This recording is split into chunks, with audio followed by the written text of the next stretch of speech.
Watching your favorite fighter win feels good.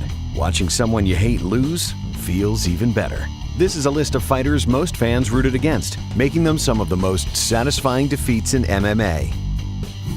While satisfying at the time to most, in hindsight, it's even more satisfying watching John Copenhaver, aka War Machine, getting choked out by Ron Kessler at Bellator 104. This is over. That is in a technical submission win!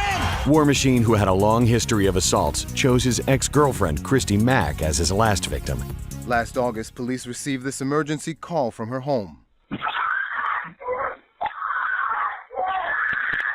War Machine had allegedly turned his MMA skills on her. This was the result. A woman known for her beauty, beaten beyond recognition. War Machine was charged with over 30 crimes that night, including attempted murder. Bellator MMA signed War Machine in 2013 when he was fresh out of prison for past assault charges.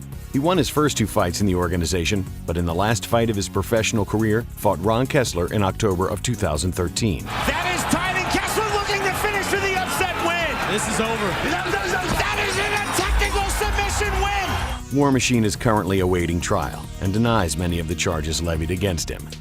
Leg locks are one of the most dangerous types of submissions in MMA. Within an instant, a career can be ruined if a fighter doesn't tap out in time.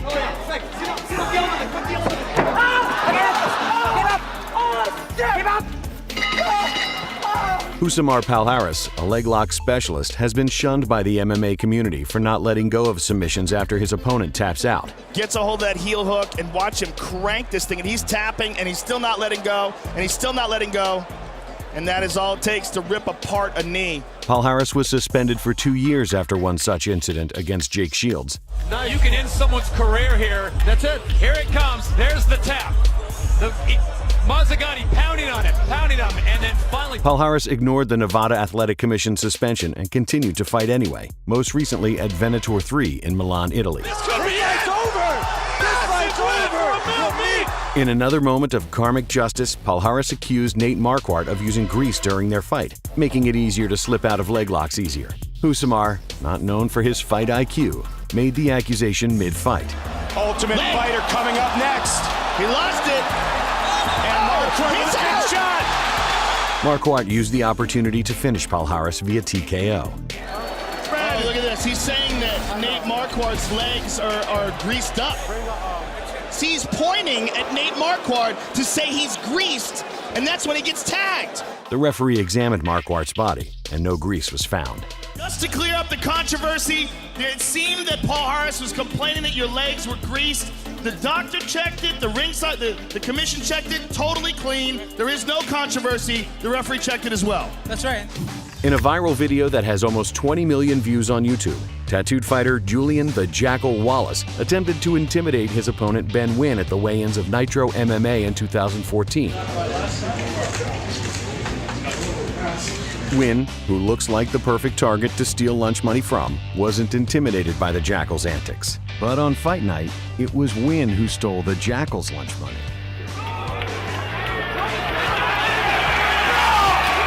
Wallace was KO'd just 25 seconds into the first round.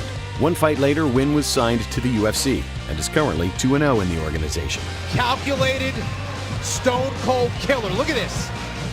Michael Bisping is an easy fighter to hate, from his brash attitude Shake your fucking hand, you pussy. to his classless in-ring actions. Go home, loser! Real classy. In 2009, he coached opposite Dan Henderson in Season 9 of The Ultimate Fighter. At the end of the season, the two coaches fought at UFC 100. It was billed as US versus UK, so you can guess who the Las Vegas crowd was cheering for. The first round was somewhat slow, but in the second, saw one of the best knockouts in UFC history. That's all! Bisping was knocked out 3 minutes into the second round, then was knocked out even more when Henderson followed up with yet another punch. Out cold, and here's another one just for good measure. The knockout inspired artists around the world to commemorate the moment, releasing amazing pieces of work like this, and this, and even this. And a few honorable mentions. Tony Bonello talked quite a bit of trash during his stare-down with Marila Hua. Defend yourself at all times. Come on. All right, touch gloves, touch gloves. Come on. Touch gloves. and then proceeded to get his ass kicked. Dropping those right bombs, the fight's over! Jeremy May touted his Jeremy Jitsu defense system all throughout The Ultimate Fighter Season 7. My fighting style is, I like to call it Jeremy Jitsu. It's a combination of whatever it takes to beat your ass. Nobody trains to defend Jeremy Jitsu, so he's gonna have his hands full. He's gonna be like, what the was that? You're like, I don't even know, it's just what I do, so. Unfortunately for him, Matt Brown wasn't listening. Dennis Hallman lost a bet and was forced to wear this to the ring. And what an unfortunate choice in shorts. I guess he's actually going to fight like that. Brian Ebersol wasn't amused. Oh, that's it! And it's all over! Thanks for watching. Be sure to subscribe.